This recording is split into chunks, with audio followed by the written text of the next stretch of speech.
Taste the Daily.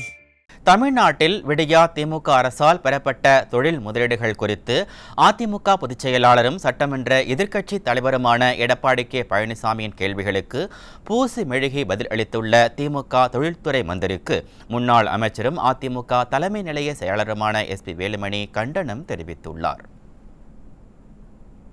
இது குறித்து அவர் வெளியிட்டுள்ள அறிக்கையில், பல ஆண்டுகளாக தேசிய மொத்த உள்நாட்டு உற்பத்தியில் தமிழ்நாடு 2வது இடத்தில் இருக்கும் நிலையில் திமுகவின் ஸ்டாலின் மாடல் அரசுதான் கொண்டு வந்தது போல் திமுக அமைச்சர் கூறுவதாக விமர்சித்தார்.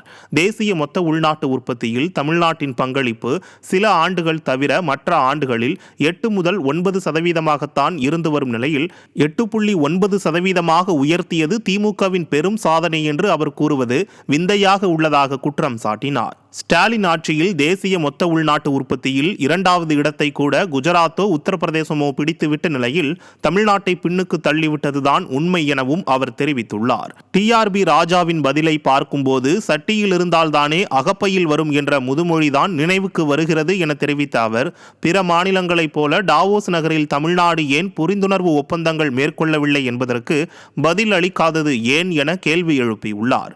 19,17,000 பேருக்கு நேரடி வேலைவாய்ப்பு மற்றும் 31,53,000 பேருக்கு மொத்த வேலைவாய்ப்பு என்ற அவரது கூற்று மீண்டும் ஒரு கற்பனையான விவரம்தான் என மறுத்து கூறியுள்ள அவர், உண்மையான முதலீடு எவ்வளவு என்று அதிமுக பொதுச் செயலாளர் எடப்பாடி கே பழனிசாமி கேட்ட கேள்விக்கு நேரடி பதில் இல்லை எனவும் முன்னாள் அமைச்சர் SP வேலுமணி சாடினார்.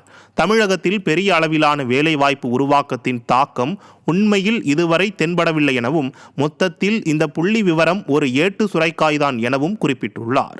திமுக ஆட்சியில் தமிழ்நாட்டிற்கு ஈட்டிய முதலீடுகள் குறித்து அதிமுக பொதுச் செயலாளரும் சட்டமன்ற எதிர்க்கட்சி தலைவருமான எடப்பாடி கே பழனிசாமியின் கேள்விகளுக்கு பிரச்சனையை திசை திருப்பாமல் நேரடியான சரியான புள்ளி விவரங்களை விடியா திமுக அரசின் தொழில்துறை மந்திரி அளித்தால் நல்லது எனவும் முன்னாள் அமைச்சரும் அதிமுக தலைமை நிலைய செயலாளருமான SP வேலுமணி தனது அறிக்கையில் தெரிவித்துள்ளார்.